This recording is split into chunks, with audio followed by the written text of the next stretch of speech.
Hello everyone, welcome to Moumita's kitchen. আজ আমি তোমাদের সাথে শেয়ার করব একদমই ঘরোয়া উপায়ে চিকেন রোল।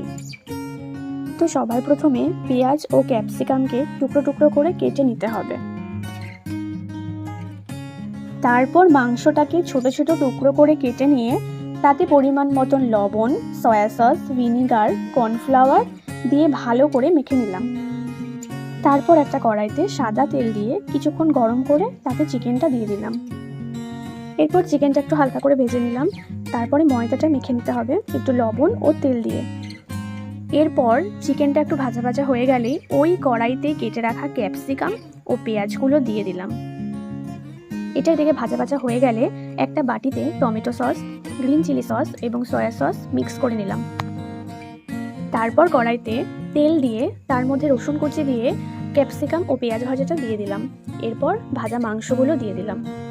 এবার যে সসটা আমরা রেডি করে রেখেছিলাম সেই সসটা এর মধ্যে দিয়ে ভালো করে নাড়িয়ে চাড়িয়ে নামিয়ে নিলেই তৈরি আমাদের চিকেনটা কমপ্লিট। এবার ময়দার ডোটা থেকে মিডিয়াম সাইজের লেচি কেটে সেটাকে বেলে নিয়ে সাদা তেলে ভেজে নিতে হবে। দুপাশ ভালো করে ভেজে নিতে হবে লাল লাল করে।